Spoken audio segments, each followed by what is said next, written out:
Love. Under the scope.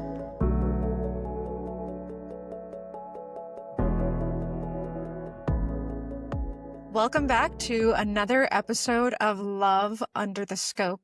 This is a podcast where I aim to explore all of the nuances, the ups and downs of being in a long-term relationship. We often see in social media, TV shows, movies, the great parts of relationships, the shiny, beautiful parts. But what about the frustrating, painful, scary moments that we can experience in a long-term relationship? They're totally normal. It's totally normal to sometimes feel alone or unsure or sad about a particular moment or a particular part of our relationship. We can't have it perfect all of the time. It's just not possible. And anyway, why would we want that? If we had a perfect relationship all the time, what more would there be to do? What more would there be to learn in our relationship? So that's why we're here in this show on this podcast, is to talk about the darker moments that we do experience when we're with another human being. I am Kelby Lauren. I am a certified self-love and relationship coach. I work with my clients to help them improve their connection, not only with their partner, but in turn with themselves. When we work on our relationship with our partner, we end up working on our relationship with ourselves, even if that's not what we're setting out to do. Outside of my training, I also have been certified in female sexuality and in relationship transformation, something that I am very passionate about. Obviously, I have this show. I also take some of my training, my experience from being in a long-term relationship with my partner of around 7 years now. For this relationship, I had no idea that I was capable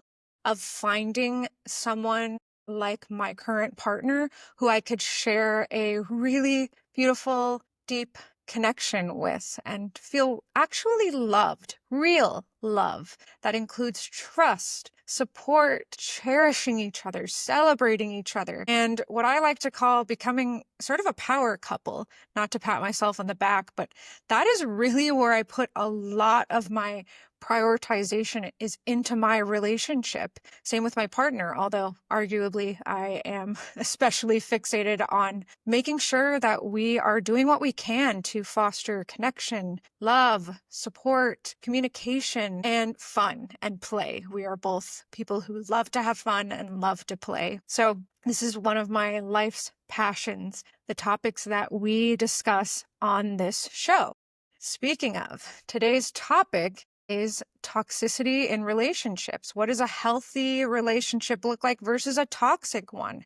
How do we tell the difference? What can we look forward to if we're really looking for that healthy sort of love? Most of us want that in theory, but to actually achieve that and to materialize it into your life is a totally different thing than just wanting it. So what does that look like? What does it feel like to be in a relationship that is healthy, supportive, and connected? That's what we'll be talking about today, plus some of my personal experiences with being in these different dynamics of toxicity versus a more healthy dynamic, and what I have today, which I would say is the healthiest, by far the healthiest relationship that I have ever been in. Before we dive in, I would like to cover what this episode is not going to be about. When I talk about my personal experiences, I won't be going at my exes and, saying how horrible they were or how toxic they were, and kind of this blame game that we can play when we look back on our exes, our past relationships. That is not the goal today. I don't plan to zero in on any of my exes and blame them for all of my pain. I plan to talk about the part of the toxic dynamic that I can take responsibility for. I will touch on some of what I would consider their responsibility, but we won't go into great detail. And I do this because I want to share with you guys how you can own some of the toxicity that you have experienced that is totally okay. We don't have to blame people. In fact, it does us good to be able to take responsibility, if not for a portion of what happened, and be able to make change so that we can move into these healthier relationships, into these dynamics that feel safer for us. I do not plan to touch on abusive relationships. I have mentioned in my other episodes that abuse is not my forte, not my subject of interest. So I plan to talk about relationships that are more run-of-the-mill, these frustrating dynamics that we get into that do lead to toxicity. Toxicity in communication, expression of our emotions, resolution of arguments, power struggles. That kind of toxicity is what I plan to speak on. So let's get into it. What exactly is toxicity? This is a word we hear thrown around all the time on social media. He was toxic. She was toxic. I had to leave him because he was this and that. It seems like it's one of these buzzwords that we just kind of throw out there. We don't give much thought to it. But what really is toxicity? I think we do need to have a grasp of what toxicity actually is.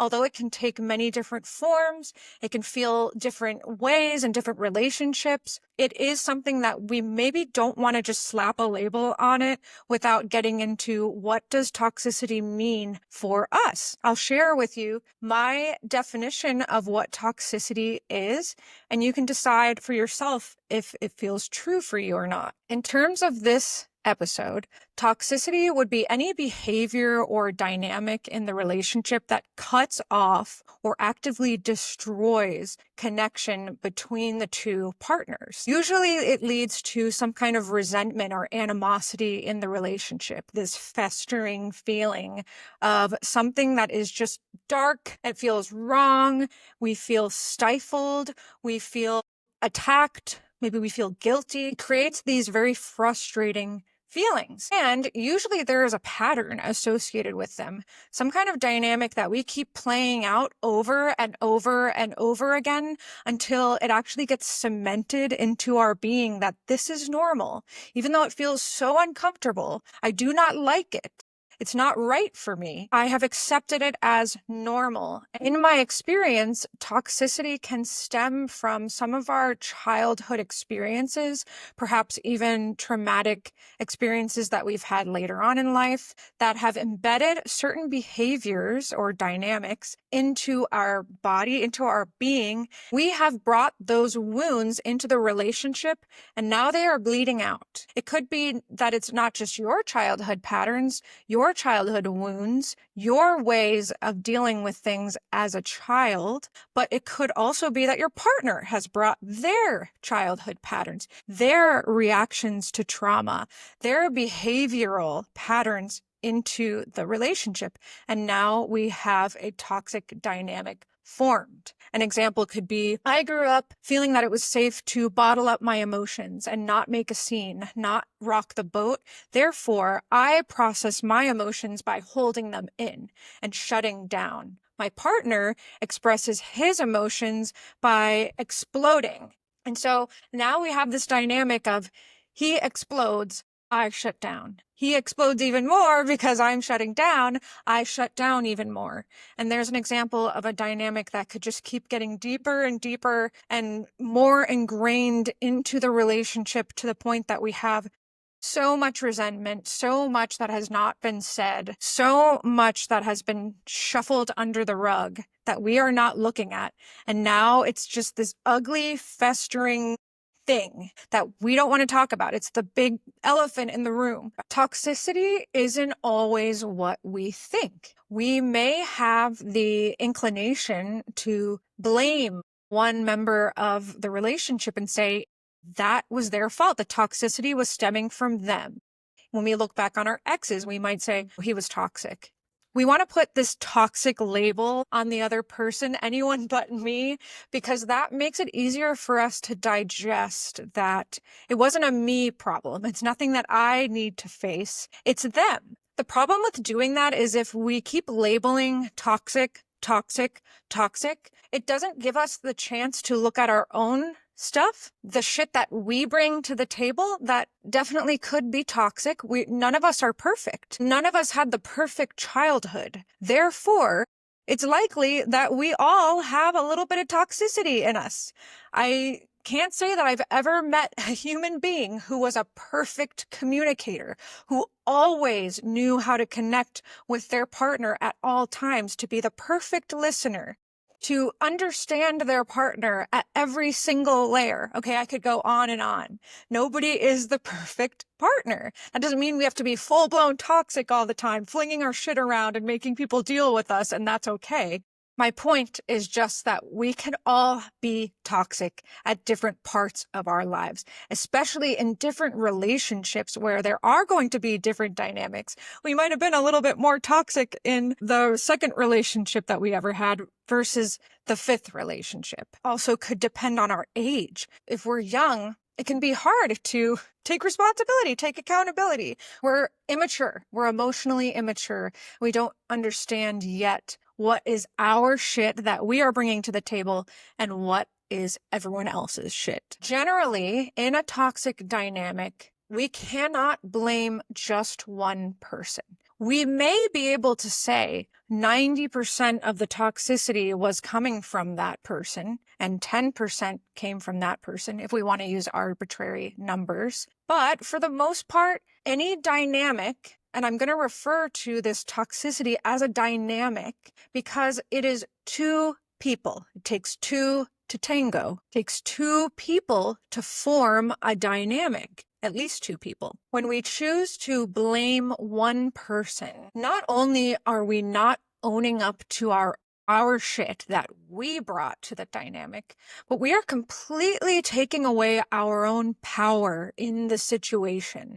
We're saying that I am at the mercy of this person's actions and I have no agency. I cannot make a choice unless I know how this person is going to act. So if they do this thing that I don't like, I will shut down. If they do this thing I don't like, I will feel used. I will feel unimportant. I will feel unlovable. When we write off our own power to somebody else, when we cut the check of power to anyone else but ourselves, we rob ourselves of the ability to make change, to want something more, to step into something more powerful, into a situation where we do feel loved. We essentially are continuously saying yes to toxic, not feeling loved, not feeling important. We're writing it off as, well, it's their fault and I have no power here. They have all the power. This isn't about blaming you, blaming yourself. This isn't about beating yourself up. This isn't about, well, I did all of these things wrong and this is why I'm a horrible person and I shouldn't be in a relationship.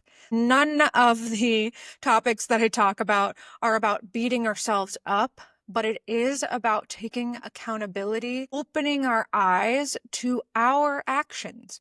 What moves in the dance were my moves? Again, if 90% of the toxicity was coming from the other person, what was the 10% that was mine?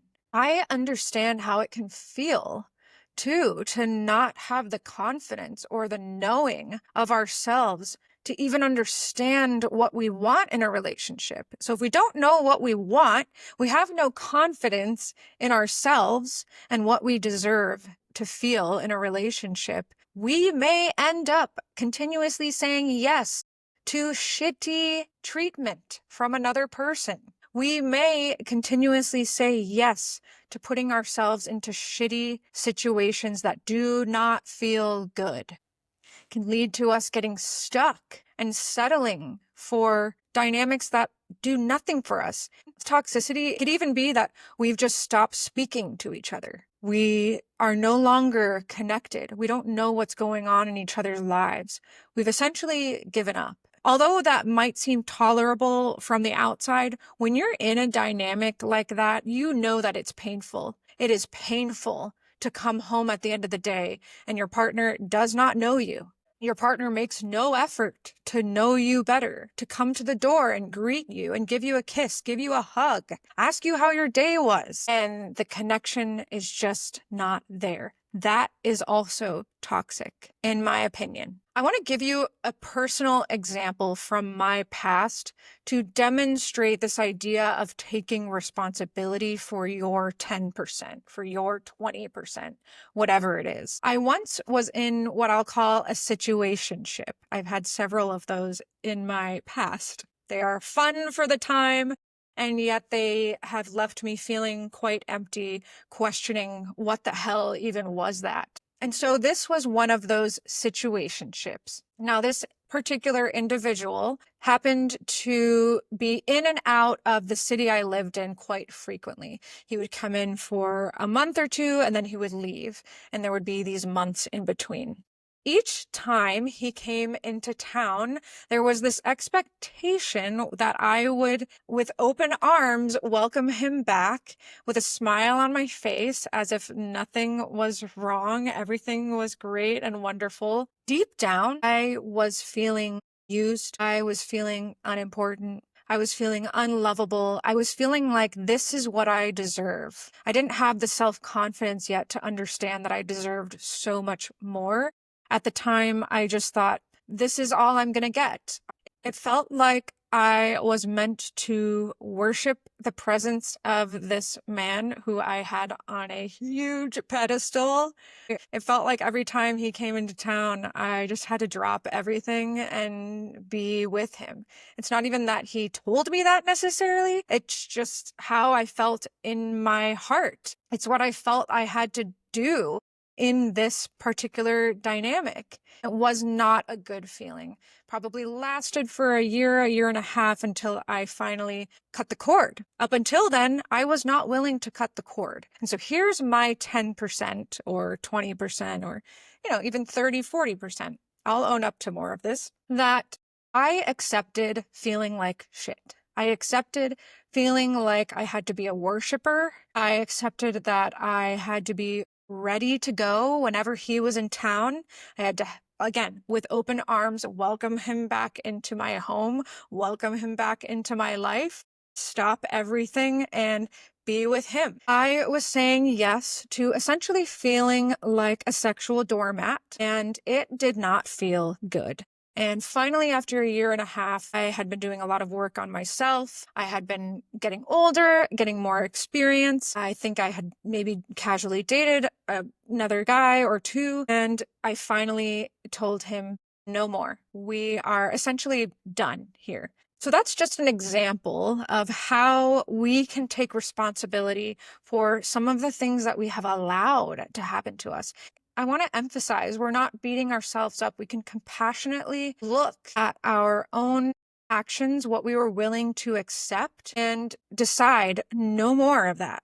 When we identify what we have accepted, that's when we can decide we don't want that anymore. And we bring in the compassion because we probably accepted that crap, that shitty feeling because of what we experienced in our childhood. So how was your relationship with your father, with men growing up? And how does that correlate to how you seek love, how you give love, how you receive love? What is your default mode of love? And how does that maybe correlate to the relationship with either your father or mother? That is a huge starting point for wanting to move out of toxicity and into a healthy dynamic. It takes work. It takes self-reflection, looking at our own behaviors, the patterns that we bring to the table. Yes, us, not just other people. I am not the perfect human. I would assume you probably are not as a listener. If you are, congratulations. But I am not the perfect human. So I certainly bring dynamics to the table in my relationships. I have had a tendency to shut down. I have had a tendency to be snarky, to be bratty. And so we all have our ways of being a little toxic. Newsflash, it's not just people who are bad. Bad people aren't toxic. Yes, there are, psychopaths, I suppose, or there are, serial abusers. And I'm not speaking on that. I'm talking about the average human being will have some toxicity in them. That is my opinion. And the good thing is we can change that. We don't have to just be this way our whole life and be in these dynamics all the time.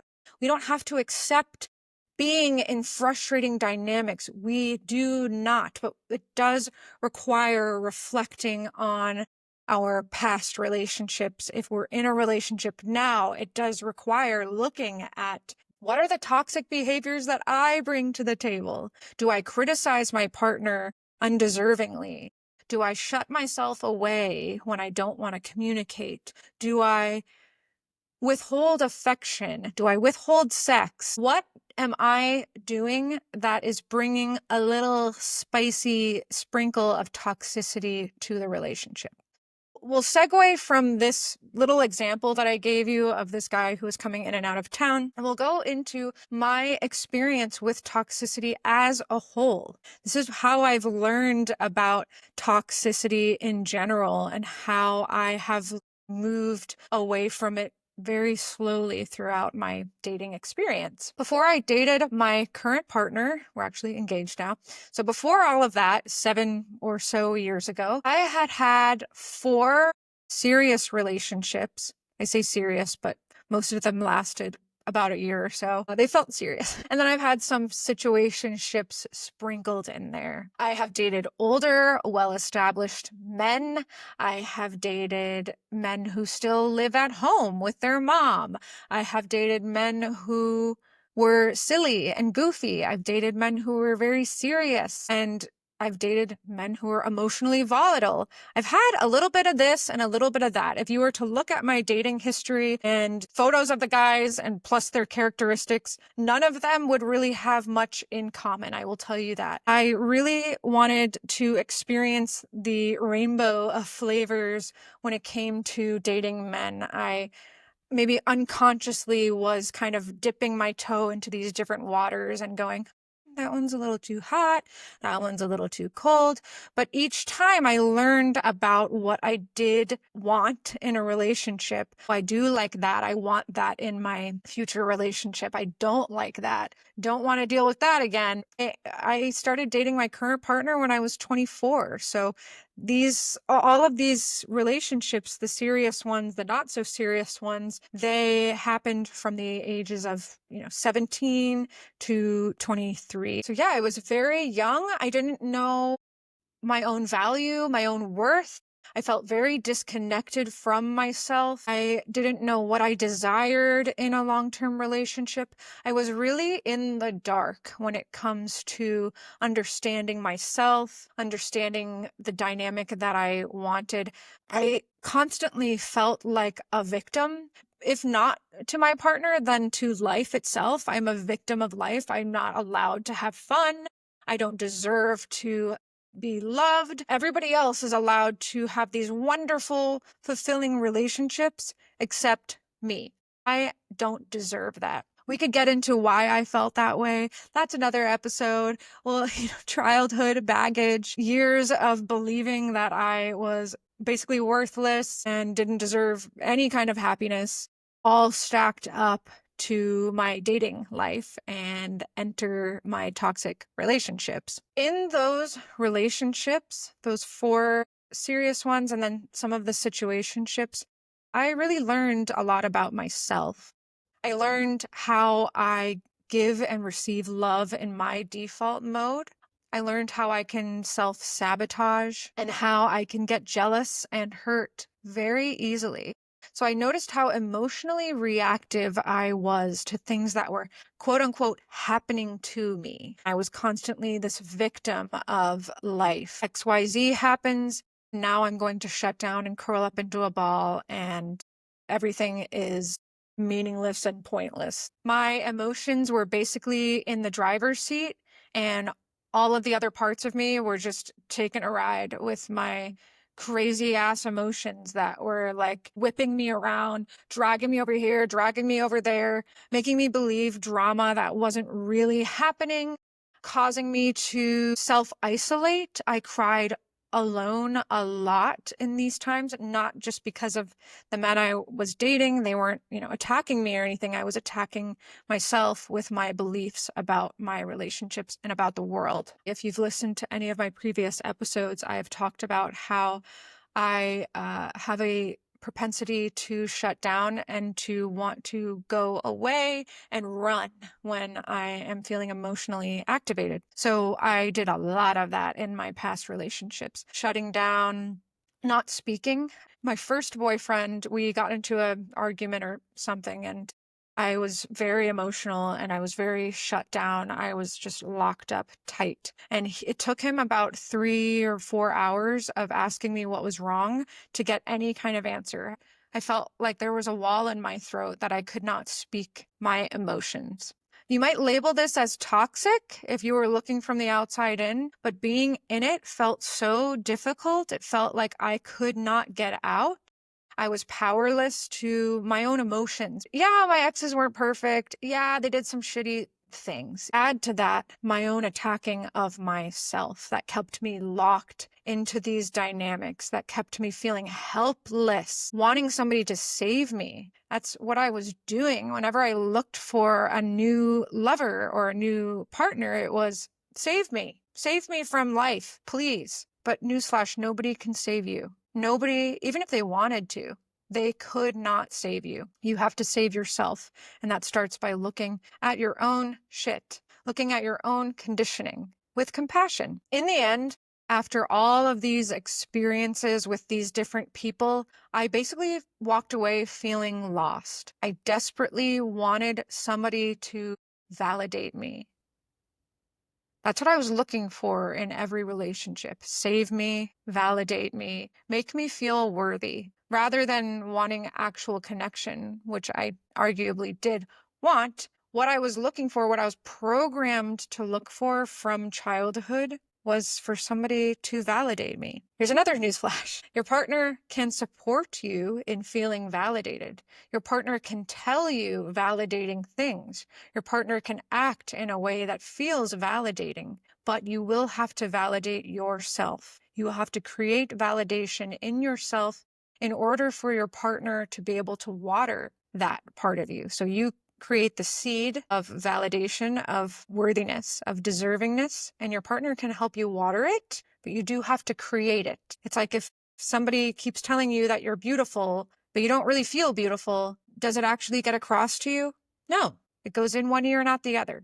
It's the same idea. So I was feeling quite lost and unsure if I could ever find something that didn't feel frustrating, that didn't feel like hitting a wall, that felt healthy, that felt connected, that felt like I could open up and trust and be emotionally safe in a relationship. And I never gave up looking for that. What I did was I started to do self-reflection. I started to look at some of the wounds that I was suffering from childhood, from other experiences, from dating, things that I started to believe about men, that they can't be trusted, that all they want is sex. I had to look at these beliefs because if you believe that all men cannot be trusted, you will not get into a relationship where you can trust your man. You will filter and find men who are not trustworthy to confirm your belief that men cannot be trusted. So a lot of self-reflection was required in order for me to move from getting into these very frustrating relationships where I was not being seen. Again, not because of the fault of my exes, but I was not allowing myself to be seen. And they were not seeing me. See how it's a dynamic? Two people create a dynamic together. So I did a lot of that self-reflection, and I am a true romantic in a sense, not the sappy kind of romance, but I always believed that I could find somebody that I could feel alive, safe, supported, cherished, and inspired by. I did believe that. I knew it was possible. I had seen it in other people's relationships before, and some part of me was like, I can have that. Even though a large part of me was like, that's not meant for me, I still did have a part of me that said, I want that and I'm not going to settle for anything less. And around that time, so I was 23, 24, around the time where I really started to get deeper into self-reflection, into healing, that's when I met my partner, my current partner. And it was wonderful. We started our relationship on a really great foundation of trust. We moved very slow emotionally. We didn't get into this frenzy of, I love you so much, until much later, probably 5 or 6 months in. That's not a rule, by the way. You don't have to do things this way, but this is what supported us to move into a relationship that felt stable, that felt reliable, that felt like we could really trust each other. That being said, our relationship didn't start out in perfection. We moved through the honeymoon phase. So the first year or so of our relationship was fun, playful, easygoing for the most part. And then we moved in together and we started to have some tension. When you move in with somebody, there's tension sometimes. And so moving out of the honeymoon phase and moving in with each other started to create what some people might call toxicity. There were times where I was doing my old gig, my old dance of shutting down, of not communicating, of choosing to disconnect from him because I just couldn't handle it.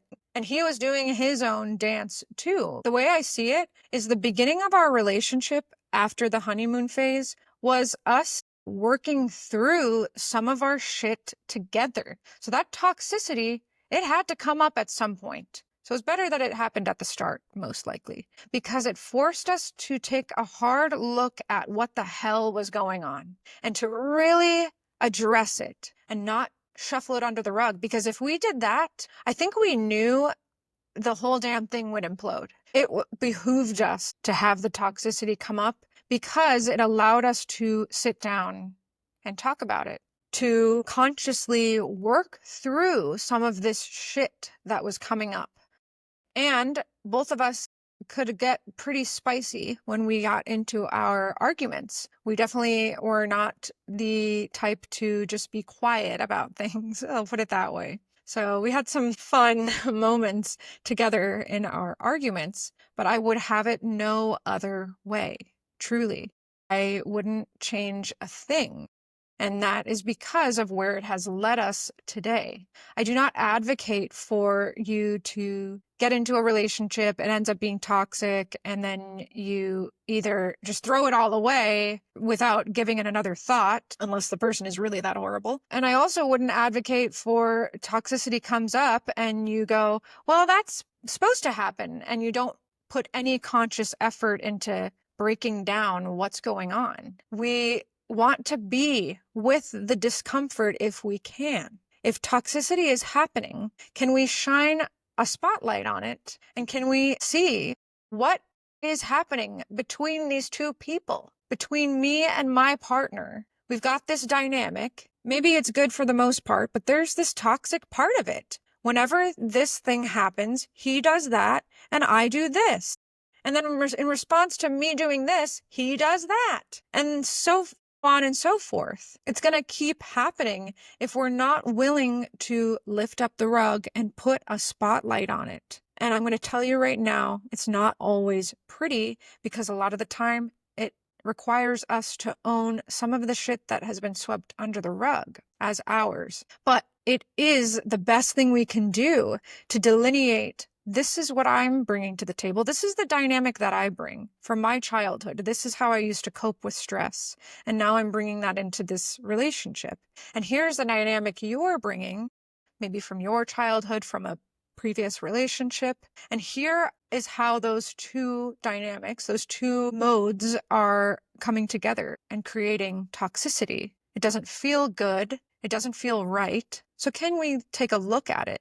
If you cut yourself and it starts to get infected and it starts to look real gross, do you just cover it up and go, yeah, it'll get better on its own? If you have a wound that is starting to get infected and festering, it's not going to heal itself. You might have to put alcohol on it. that shit hurts. Similar to looking at your own behaviors, your own conditioning from childhood. It's like putting alcohol on a wound. It's not always pleasant. That doesn't mean we have to force ourselves to work through all of it in a matter of 2 days. No, we can take our time. In my relationship, it's taken us time. We've only more recently gotten into a more comfortable place where the toxicity level is quite low. That doesn't mean it's not there. We still have some of our conditioning lingering around, and it does come up every once in a while. But the difference is we understand each other's shit at this point because we've talked about it and because we've spent time together and learned to understand each other. We can now say, oh, Kelby is doing this thing now. That's her pattern. Now, it doesn't mean it's okay and she can do it all the time with no repercussions, but I'm acknowledging she's doing the thing now. So I'm going to choose to respond accordingly. Do I want to give her some space? Do I want to ask her what's going on? Do I want to just comfort her and tell her I love her? How do you want to deal with your partner's shit coming up? Again, it doesn't mean that you have to be okay with their dynamics, but at least having the understanding gives us a little bit more wiggle room to create compassion, to create some space in between you and me so that every time you act some way, I'm not reacting immediately off of my first emotions. I'm not flying off the handle. I'm not allowing my emotions to take total control over my body. We don't want to deny our emotions. Our emotions are powerful indicators of what we want in this life. So that's not to say to shut down our emotions, but do we want our emotions to be in the driver's seat, going for that joyride, mowing down pedestrians, causing a scene? Probably not. I want to add here that when we start to take responsibility for our part of a dynamic, when we start to look at why we are the way we are, why we react certain ways, why we are in this default mode of reaction, we're able to then not only improve the relationship, but improve our relationship with ourselves. By working on lowering the toxicity level in our relationship, we do the same in our relationship to ourselves. If you are somebody who is constantly beating yourself up, shutting yourself down to your own emotions, questioning yourself, questioning your worth, wondering if you deserve this or that, not wanting to take action because you're scared. This work, reflecting on your stuff, shedding the layers from your childhood conditioning, will improve your relationship to yourself and your partner. Your partner is like a mirror. Your relationship is a mirror for all of your internal beliefs. Everything that your partner does and is a reflection of your beliefs about yourself. Remember my example of the man that would come in and out of town and I would drop everything to meet. That relationship was a reflection of my own value of myself. I did not value myself very much. Yes, I was having fun. I don't regret that relationship, but at the time, I did not think I deserved somebody who was in town all the time, who was ready to commit to me fully. I did not even know that existed. I didn't know that was possible. I assumed that I could never have that. That was reflected in my relationship or situationship with this man. What we believe about relationships based on our parents' marriage, our family members, what we believe about love, that will be reflected in our relationship. And it will be reflected in the default way unless we do some work. When I say default, I'm talking about the way we were conditioned to believe love is, to believe relationships are. If we watched our parents in a marriage that was frustrating, where there was no communication, where there was no softness, no tenderness, no connection, we may end up believing that that's just how relationships are. But is it true? We always have to question our beliefs a little bit. I'm a big believer in that. I believe in questioning our beliefs. We are so programmed to think some way about ourselves. We're so programmed to believe that the world works this way and there's no other option. Okay, if that's how you like to look at the world, that's your prerogative. I personally like to believe that all of my beliefs could be challenged. You know why? Because I love surprise. I love mystery. I love the idea that you could wake up one morning and something totally spectacular and outrageous could happen without you even expecting it.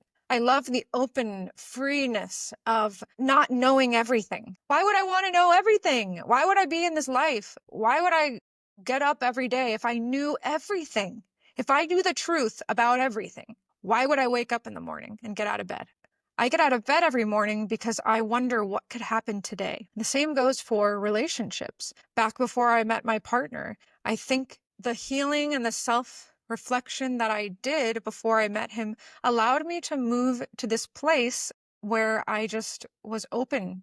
Can we be open to questioning our own beliefs, our own understanding about the way love works? If we can do that, we can move out of toxicity. We can move into healthier relationships. We can.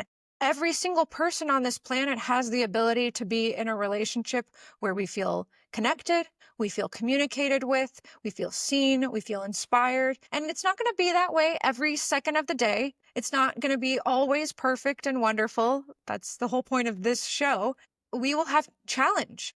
When we meet somebody who we're really a good match for, there will be challenge because the whole point is to get some feathers ruffled and see what's going on beneath the surface. What can we work on together that we could actually level up each other's experiences in life? We could be a catalyst for each other to make change within ourselves and then in the relationship and become a power couple, to move from empty, meaningless, toxic relationships to a relationship that feels rich, that feels safe, that feels fun. A relationship where you wonder, wow, I'm so excited to see what we could do together, what we could create together in this life. That kind of a relationship does require us to look under the rug and really accept and own the shit underneath there that is ours.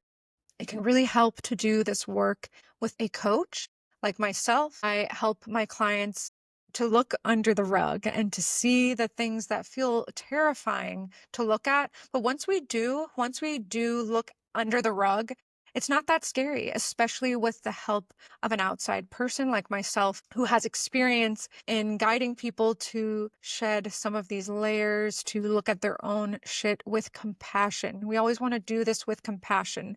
I'm going to drive that point home 1,000 times that when I say we need to look at our shit, I mean that with the intention of doing it with compassion, not beating ourselves up. I can't believe I did that. Oh my God, I totally regret that. There's no regrets. Hopefully, we can look back and think, oh, I wish that I could have done that differently. But we are where we are today because of what we did in the past. And hopefully where you are today is something that you can be proud of in some way, whatever situation you're in. So I definitely recommend getting the help of an outside person to walk you through the process, somebody who is unbiased and can sort of hold your hand as you walk through this shit, for lack of a better term. And that is that for today's episode. I hope that you got some value out of this sharing of my own experience and my opinion on what toxicity is. I also hope that this episode took away some of the stigma that can be kind of shrouding the word toxicity. It's only bad people that are toxic. It's just not true. We all can be a little toxic. That is my opinion. Thank you so much for listening. If you would like to connect with me on Instagram, I am at Coached by Kelby.